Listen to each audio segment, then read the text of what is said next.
Welcome to Deltobran, your guide to creating meaningful connections between brands and their audience. I'm your host, Ethan Thompson, joined by guest host Emily Russell. Together, we'll delve into the latest strategies and expert advice on long-form content marketing to enhance your brand's impact and reach. Welcome to the Deep Dive. Today, we're going to be taking a look at content marketing. Some really smart advice from Deltobran. They really seem to know their stuff, so we're going to be extracting some real gems from their insights. So get ready to take some notes. One of the things that really jumped out at me was their take on curated posts. When you're doing roundups, trends, things like that, they advocate for putting your own content first. Really? Yeah. Interesting. It's kind of like it flips the script on how you think about curation. Uh-huh. You're not just out there gathering a bunch of information from other sources. You're actually creating this central hub with your data-driven content. Yeah. And then you link out to those supporting sources. I see. So you're becoming the authority by kind of creating that central hub. Exactly. Okay. And it's not just about the traffic either. Right. You're actually snagging those valuable backlinks. Yeah. That you're linking out. Makes sense. From other bloggers and reporters who find your content through those sources. Yeah. Which is, that's like SEO gold right there. Absolutely. That is gold. They even shared a real-world example, a page with 1,000 backlinks. And each of the top 5 results it linked to had over 500 backlinks each. Wow. I know. It's impressive. It's like a well-crafted post becomes like a link-generating machine. Like a snowball effect almost. Yes, exactly. Go. Okay. My mind is officially blown, but let's be real. Right? Even the best content can get stale if you're not keeping things fresh. Yeah, absolutely. Content freshness is definitely critical. In today's digital landscape, Deltobran, they suggest aiming for at least one update per year, I think, for most industries. Yeah, that makes total sense. Like, think about it. If you were researching something, would you trust information from like a blog post that hasn't been updated in years? No, probably not. No, especially in a field that's like constantly evolving. And that's where Deltobran has this really cool concept. It's called freshness distance. Freshness distance. Have you heard of this? I have not, actually. No. Okay, so basically it's like how recently the top ranking search results for a particular keyword have been updated. I see. So, like, how do you figure out this freshness distance thing? And, like, why does it even matter? Yeah, good question. I guess you would look at, like, the dates. On the top ranking pages for whatever your target keywords are, you see a pattern. Are they all, really recent? Okay. Or are they like super old? Well, I'm starting to see how this works. Yeah. So like if the top ranking pages for your keyword, let's say they've all been updated in the last 6 months. Yeah. And your page hasn't been touched in like 2 years. You're kind of sending a signal to search engines. Yeah. That your content might not be like the most relevant. Right, like it's not as current. Yeah. Okay. It's not as up to date. So by keeping your content fresh and kind of matching the freshness distance, like you're showing that it's valuable. Right, you're staying competitive. Yeah. Okay, so we've got fresh, compelling content. What's next? How do we make sure people actually find this awesome content? That's where your blog comes in. Yeah. That's where it's at. You have to have a well-structured blog hub. Okay. I think Deltobran recommends like at least 15. 15 posts? Yeah, 15 posts on there that are indexed. Why 15? Is there something like special about that number? I mean, not necessarily. It's just, if you have less than that, then you might be burying some of your really valuable internal links, pushing users multiple steps away from your homepage. And, it also just creates a less engaging experience overall. Makes sense. Yeah. Like 15 posts. It gives people more to explore, and it kind of creates this more robust content ecosystem. Yeah, exactly. Okay, now let's shift gears a little bit and talk about creating content that drives sales. Ooh, yes. This is where it gets really good. Okay. Deltobran has this really insightful approach. They actually suggest starting with audience research instead of keyword research. Oh, interesting. Okay. I know. It's like it's so easy to get caught up in just chasing keywords, right? Yeah. You get tunnel vision without really thinking about the people behind those searches. Yeah. So, by understanding your target audience's needs, like their pain points, the questions that they're actually asking, you can create content that truly resonates and converts. Yeah. You're solving a problem. Yes. Exactly. Okay, cool. I like that. So instead of just like blindly targeting keywords with high search volume, you're focusing on the keywords that your ideal customers are actually using. Right. So, okay, but what happens if you're in like a niche market Okay. and your keyword research tool is not giving you a lot of data? Right. Does that mean you're just out of luck? No, not at all. No. No. What do you? Deltobran recommends leveraging proven keyword frameworks. Keyword frameworks. Yeah. Basically like templates that reflect common buyer intent across like all sorts of different industries. Okay. So, even if you don't see like a ton of search volume for a specific keyword, but it fits into one of these frameworks, it's still worth targeting. Oh, okay. So it's like, even if you don't have the data, you can still... Yeah, you can still use these frameworks Has kind of like a starting to kind of brainstorm those relevant keywords. Yeah. Okay, and then you're creating content that addresses those like common buyer questions. Okay, I like that. So now let's talk about something that can make a big difference. What's that? In how people perceive your content. Visual appeal. Oh, yeah. Right. Absolutely. So we're talking things like blog post thumbnails. Yeah. Thumbnails, images, all that good stuff. Okay. Instead of just using the same like generic thumbnail for every post, try to incorporate some variety. You use high quality images, different fonts, different layouts, make it eye-catching. So you're saying like a visually appealing thumbnail, it's more likely to like catch someone's eye and make them click? Totally. Yeah, absolutely. And then once they're on your site, you want to keep them engaged and keep them exploring. That's where related content links come in. Oh, yeah. Like at the end of your blog post. It's suggesting other articles that people might enjoy. Yeah. But, a common mistake that people make is just linking to like their most recent posts, which, it's convenient. It's easy. But it doesn't always provide the best user experience. Yeah, just because something is recent doesn't mean it's actually like relevant to that topic. Exactly. So you want to guide your readers deeper into your content by linking to posts in the same category. You're basically creating those silos. We talked about earlier, like you're grouping related content together and making it easy for people to find more. Absolutely. What they're interested in. Yeah, it's a much more intentional connection. And it's not just good for the user experience either. Right. It helps your SEO too. Okay, so it's a win-win for everybody. Yeah. But how do we actually know if all this effort is actually paying off? That is the question, isn't it? Right. Deltobran, they use these different ROI frameworks. What's an ROI framework? It's they basically have data that will tell them like how much content is worth in a specific industry. Okay. How much links are worth, and how difficult it is to rank for certain keywords. Okay. So it's about creating content that delivers an actual return on investment. That's it. Exactly. Okay. So you're not just like, throwing spaghetti at the wall and seeing what sticks. You're being strategic about it. Okay. And where you allocate your resources and what types of content to prioritize. Okay. So we've covered a lot of ground. A lot. Already. From like crafting that irresistible content to understanding those all-important ROI frameworks. Yes. Deltobran has given us like a ton of great insights. Yeah. What's really standing out to you? So far, let me think.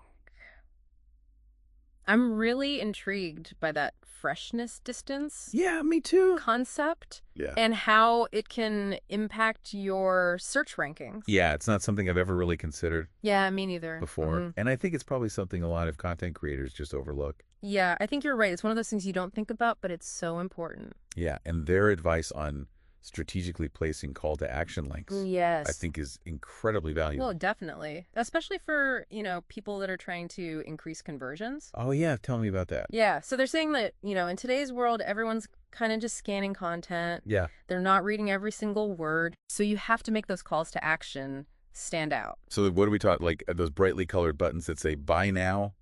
Not really. It's more about placement. Okay. Deltobran recommends placing call to action links on islands of white space. Islands of white space. Yeah. So within your content, give them some breathing room. So it's more noticeable. Exactly. Yeah. Yeah. Think about it. If you've got a call to action link, buried in a paragraph of text. Yeah. It's easy to miss. People are going to miss it. But if it's surrounded by white space, it's going to pop right out. Yeah, okay, so I can see how that would be more effective. Definitely. Okay, but let's back up a little bit and revisit those ROI frameworks. Sure. Can you give me an example of how that works in practice? Yeah, so let's say you're in the software industry. Okay. Deltobran might have data that shows the average value of a blog post in that industry is like $500. Wow, $500 from one blog post. Well, on average, yeah. Okay, so that means Each blog post is bringing in around $500 in revenue. either directly or indirectly. Right. It could be from, direct sales, or it could be from leads that eventually turn into customer. So how do they come up with that number, though? That's a good question. I mean, it's definitely not easy to track the ROI of like a single blog post. Right. But there are ways to do it. You can look at things like how much traffic it generates, how many leads it captures, and then how many of those leads convert into actual paying customers. So there's actual data behind these ROI frameworks. Yeah, for sure. It's not just guesswork. No, it's all based on data and analytics. And so the cool thing is these frameworks, Yeah, they can be tailored to different industries. exactly. So the ROI of a blog post in the software industry Yeah. might be totally different from the ROI of a blog post Yeah, in like the fashion industry. of course. Yeah. I mean, not all content is created equal, right? And the value of that content can vary a lot depending on like the industry, the target audience, even the type of content. Yeah. And another thing to think about too is the value of links.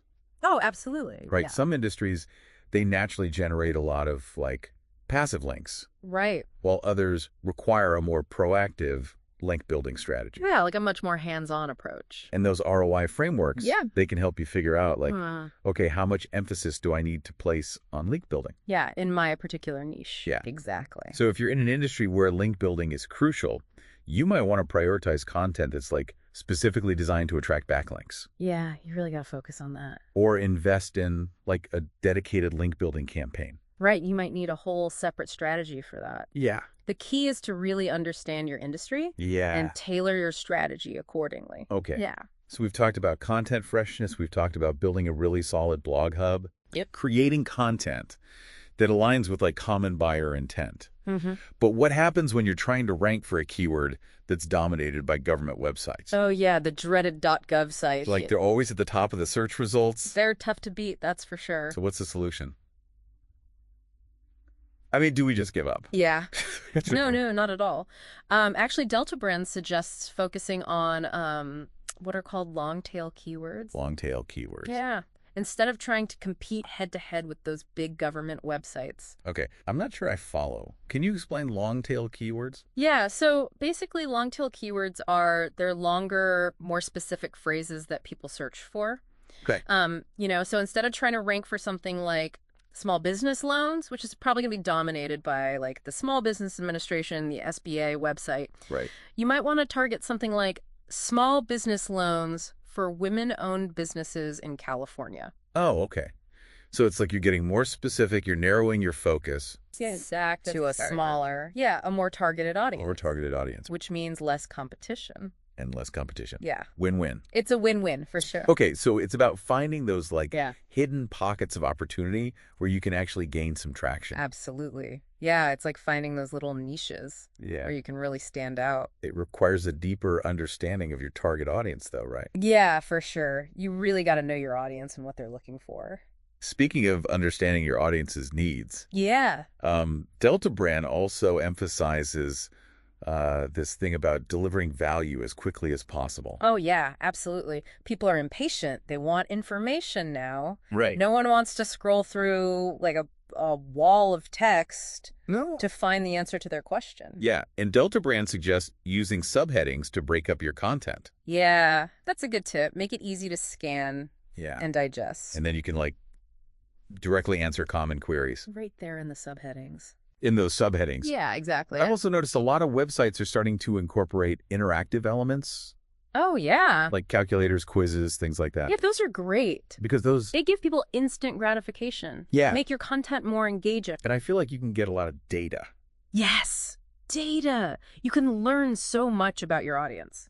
from like how they interact with those Some of things. those interactions. Yeah. Absolutely. So it's all about thinking about the user experience, right? Yeah. Always put yourself in the user's shoes. Yeah. Make your content helpful and engaging. Have you heard of... Oh, and speaking of engagement. Oh, okay. Have you heard of Deltobran's PPB formula for writing blog introductions? PPB? Yeah. Oh, no. Okay, it stands for preview, proof, and benefit. Okay. It's a really simple but super effective way to structure your introductions and really hook those readers. Okay.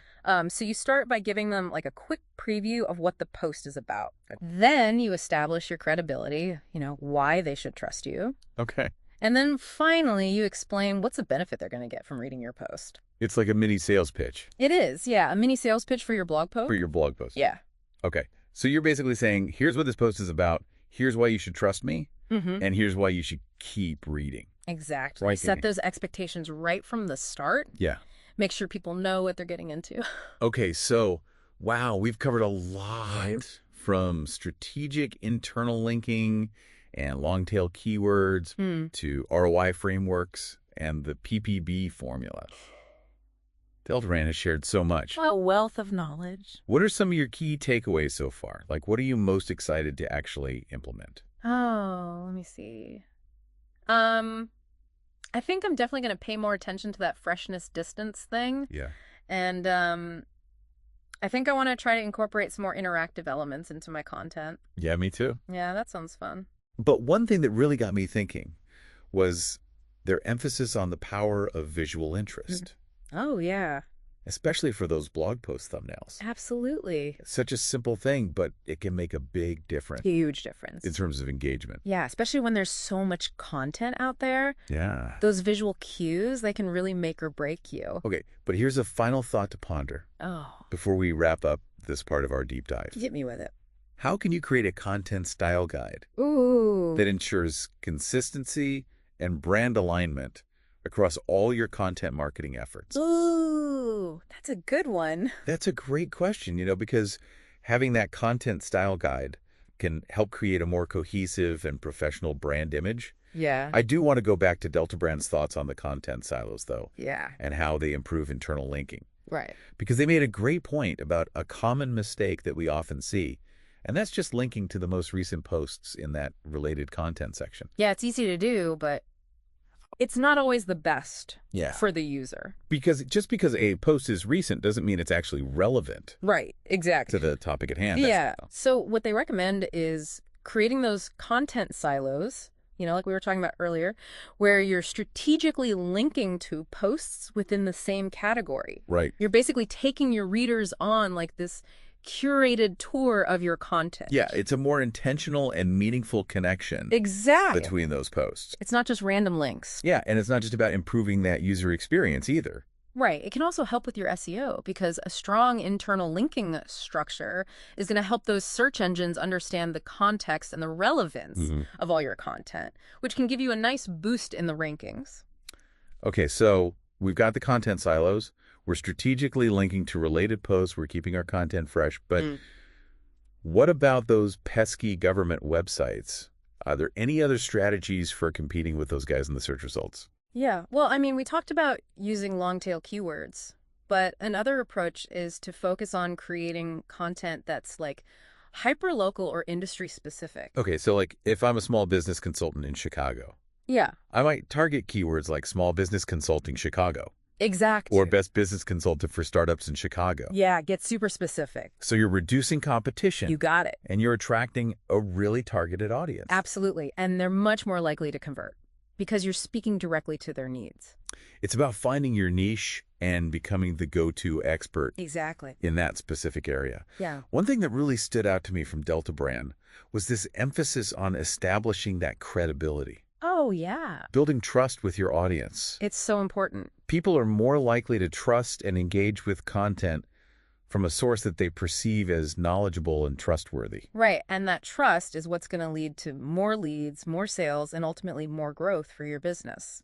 Absolutely. Okay, so we've covered a ton of ground today.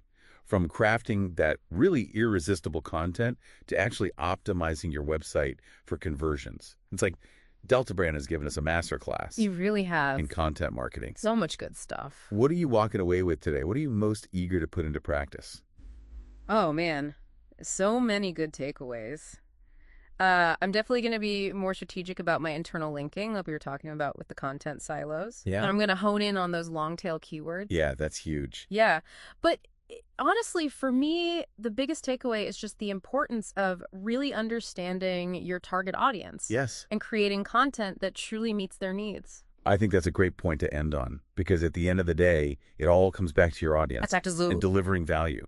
Couldn't agree more. So keep diving deep, stay curious, and never stop exploring new ways to connect with your audience. Well said. That's a great way to wrap things up. Thanks for joining me on this deep dive. Until next time, keep those content engines running. That's a wrap on this episode. I'm Ethan Thompson, and I want to thank you for listening. If you enjoyed this conversation, please share it with a friend or colleague. Until next time, stay connected and keep creating.